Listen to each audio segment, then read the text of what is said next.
নমস্কার, hello everyone. কেমন আছেন? আজকে দেখতেই পাররা আমি বাসের মাধ্যমে যাতায়াত করলাম, কিন্তু কেউ হইতে পারবা না আমি কই থেকে কই যাইরাম। আসলে হইতে পারতাম না, আর আপনার ব্রেনের মাঝে আমি চাপ দিতাম চাইরাম না। সো আমি কই দিই আমি কই থেকে কই যাইরাম। আমি সিলেট থেকে রওনা হয়েছি, সুনামগঞ্জ যাইতাম।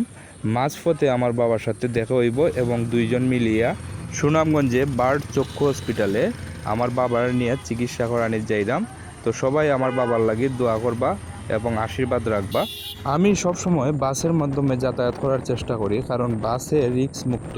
বেশিরভাগ সমস্যাগুলো কিন্তু ছোটো ছোটো গাড়ির মধ্যেই হয়, তাই আমি রিকমেন্ড করি আপনারা বাসে যাতায়াত করার চেষ্টা করবা। প্রথমে যে কইছিলাম বাবার সাথে মাঝ রাস্তার দেখা হইব, ওই দেখুন বাবার সাথে আমরা চা খাইলাম একসাথে মিলিয়া।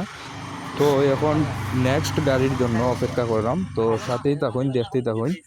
আচ্ছা, আমার এই ভিউয়ার্সদের মধ্যে যদি সুনামগঞ্জের কোনো বাই তাকিয়া থাকুন, তাইলে কইতে পারবানি এটা কোন জায়গা? কইতে পারলে একটা কমেন্ট করিয়া জানাইবা। গাড়ির অপেক্ষা করতে করতে পাইলাম গাড়ির স্পিড মোটামুটি খারাপ না, বালা স্পিড থাকার কারণে খুব জলদি করে আমরা গন্তব্যে পৌঁছে গেছি। তো গন্তব্যে অপেক্ষা করে আমার এক ছোটো ভাই, সে বার্ড চক্ষু হসপিটালে কর্মরত অবস্থায় আছে।